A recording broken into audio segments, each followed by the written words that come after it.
Maktabga vaqtida borish nimani bildiradi? Bu tartib va mas'uliyatni bildiradi. Sinfda ustoz dars aytayotganda nima qilish kerak? Jim turish va diqqat bilan tinglash kerak. Do'stlaring bilan o'yinchoqni baham ko'rish yaxshi ishmi? Albatta, bu mehr va do'stlik belgisi. Kimdir xatosini tan olmasa, nima qilamiz? Uni urishmasdan yumshoq so'z bilan to'g'ri yo'lga solamiz. Sinfda qog'oz yoki axlatni qayerga tashlaymiz?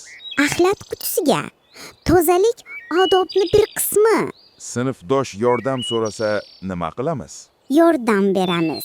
Birgalikda o'rganamiz. O'qituvchining gapini bo'lish mumkinmi? Yo'q. Ustoz gapini tugatgandan keyin so'raymiz. Kimki har doim iltimos va rahmat desa, u qanday bola? Odobli va mehrli bola. Sinfdoshing yiqilib tushsa, nima qilasan? Qo'lidan ushlab turg'izaman va yaxshimisan deb so'rayman. O'qituvchining ko'rsatmasini bajarish nima uchun muhim? Chunki u bizni bilimli va aqlli qilish uchun harakat qiladi.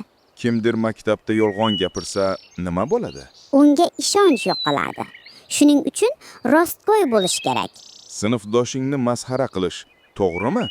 Yo'q, bu odobsizlik. Biz bir-birimizni hurmat qilishimiz kerak.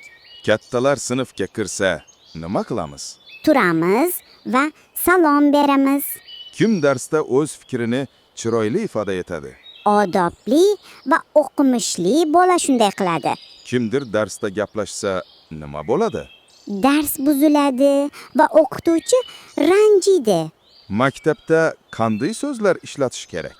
Yaxshi, muloyim, hurmatli so'zlar. Kimdir sening daftaringni so'rasa, nima qilasan? Beraman. Do'stim o'rganib olsin deb.